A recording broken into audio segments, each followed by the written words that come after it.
जपानमध्ये भूकंपात जीवितहानी कशी टाळली जाते ते आपण सविस्तर जाणून घेऊयात। पूर्वसूचना यंत्रणा तिथे कार्यान्वित असते। भूकंपाचे धक्के येण्यापूर्वीच त्याचा इशारा मिळतो।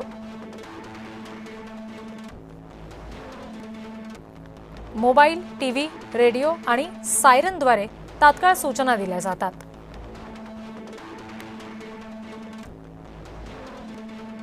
भूकंपरोधक इमारती उभारल्या जातात। आधुनिक इमारती भूकंपाचे धक्के शोषून घेतील अशा तंत्रज्ञानाने बांधल्या जातात।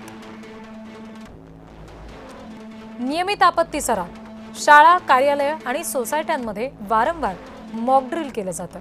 आपत्ती आली तर काय करायचं याचा सराव केला जातो।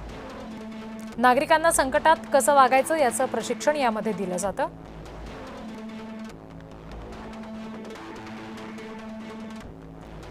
तात्काळ स्थलांतर व्यवस्था, त्सुनामी किंवा मोठ्या भूकंपाचा इशारा मिळाला की तातडीने नागरिकांना सुरक्षित ठिकाणी नेलं जातं।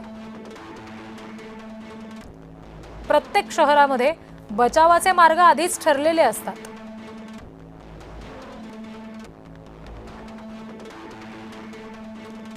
वाहतूक आपोआप थांबते। भूकंपाची सूचना मिळताच बुलेट ट्रेन आणि काही औद्योगिक यंत्रणा बंद होतात।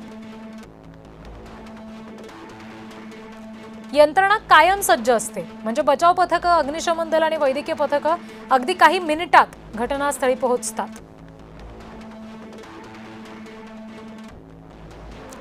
प्रत्येक घरामध्ये आपत्कालीन किट असतं। पाणी, अन्न, टॉर्च, औषधं, रेडिओ आणि आवश्यक कागदपत्र तयार ठेवण्याची सवय जपानमधल्या नागरिकांना आहे।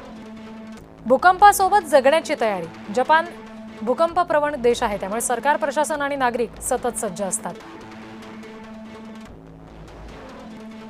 जनजागृती आणि शिस्तबद्ध प्रतिसादामुळे जीवितहानी मोठ्या प्रमाणावर कमी करता येते।